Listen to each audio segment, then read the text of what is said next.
Hi, this is Joe Wang here with more tips and examples on how to live a fruitful life.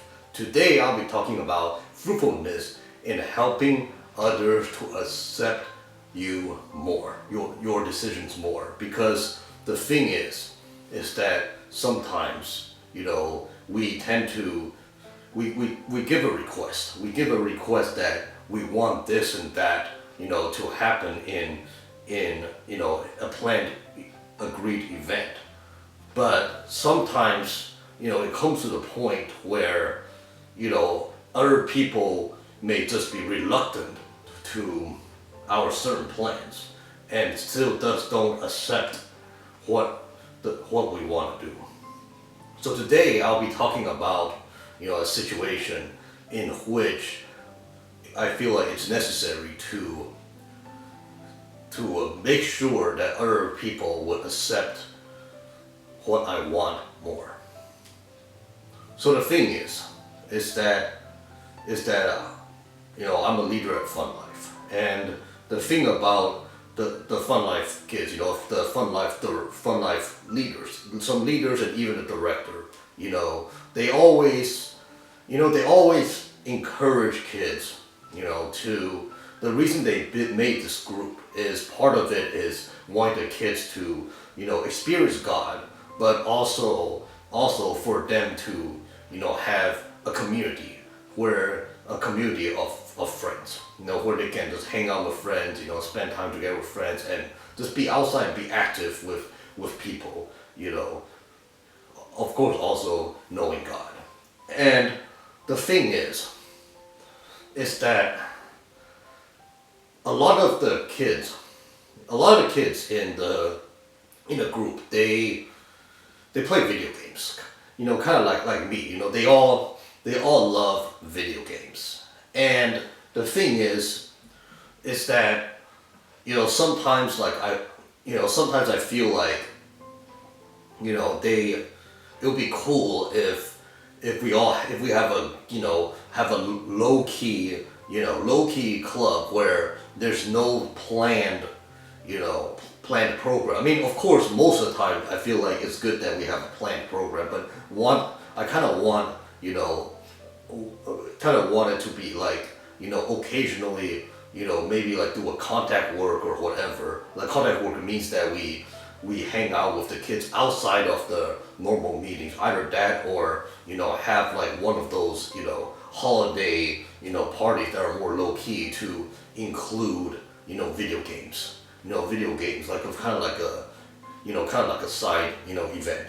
And the thing is that, but the problem is that a lot of the directors and even some of the leaders, who don't really play video games, they think that they think that it's not good to happen. They don't want it to happen. They won't want it to happen because they think that, the kids spend a lot of time at home playing games anyways. Why do it while we're in the club? Why do it while we're in the club? And the thing is that for me personally, like I'm not so much against it. Against it. I mean, like what the other leaders do. Those other leaders, they think that way, and I realized that I have to communicate the situation, the actual situation, to help them understand why why I feel like video games is beneficial, and also no, it's not the same as them playing at home. That it's beneficial to occasionally have it, especially if it's doing a low-key club event, or use it for contact work.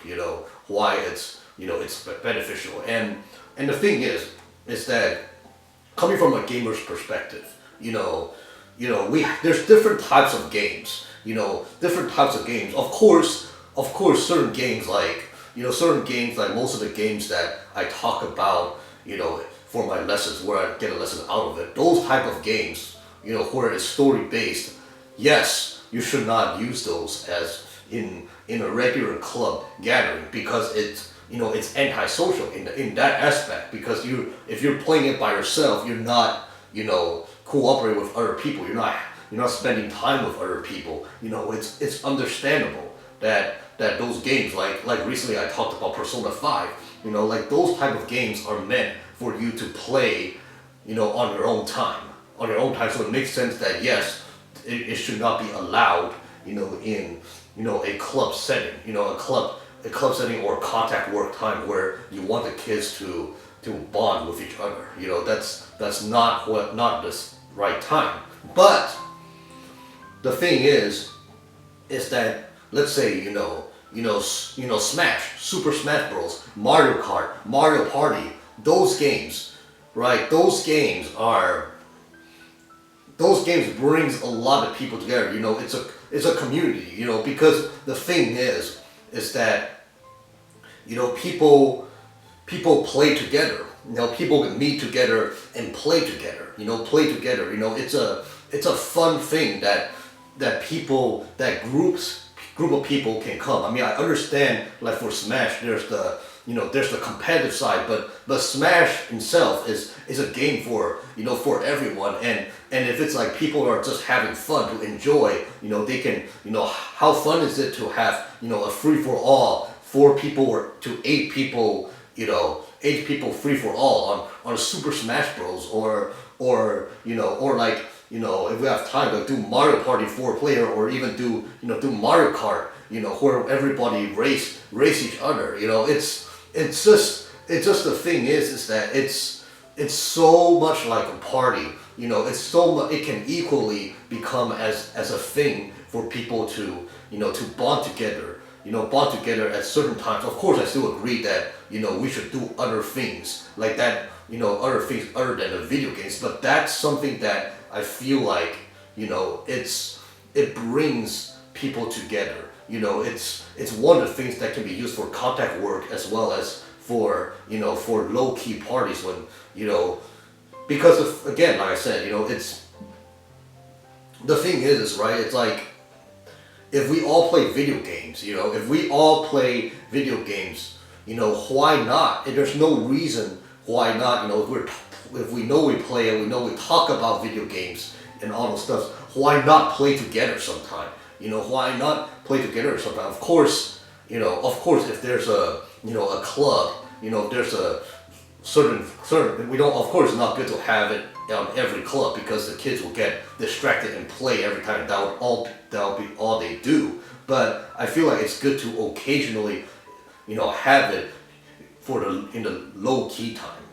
Having it for the low key time, and it's really to give the point to them, describing. I realize the idea of describe to the the leaders that it's not so much about which game. It's not so much about whether or not kids play games. It's more so about what games we play. Are we playing games where one person would just be on their electronic device the whole time and excluding everyone else, or are we doing, is the games like encouraging, like having other people together to play? That's a big difference. That's a really big difference. Because I mean the thing is that of course, like if it's a single person, I would exclude it. I would say no, you cannot stay on your mobile device or your Nintendo Switch or your your PS Vita or whatever. If you are playing that by yourself, no, you cannot have it. You can play it when you're at home, because that that just discourages the social interaction. It defeats the whole purpose of coming to club. It defeats the purpose of like chilling with others, even on a casual setting. It discourages all that. But if it was multiple people together playing, and laughing and talking while playing, that's that's something that's really that's something that's really it's still a part of friendship and community and spending time together with others. And that's the thing. I feel like it's also important to have that sometimes.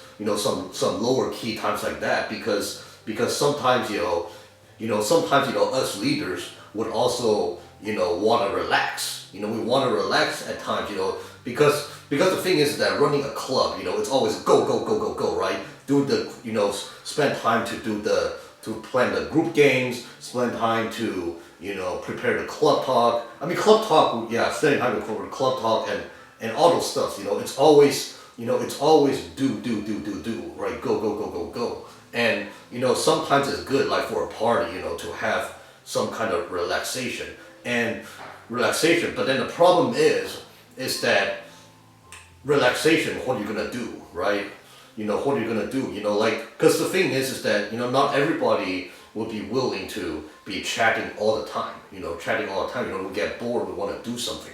But that's all this besides the point. My whole point is that because, gaming is not so accepted, in my group, that I need to, if I really want to have that occasion happen, I need to communicate to them, and life will be so much more fruitful that way, because I don't want it to be that people are reluctant.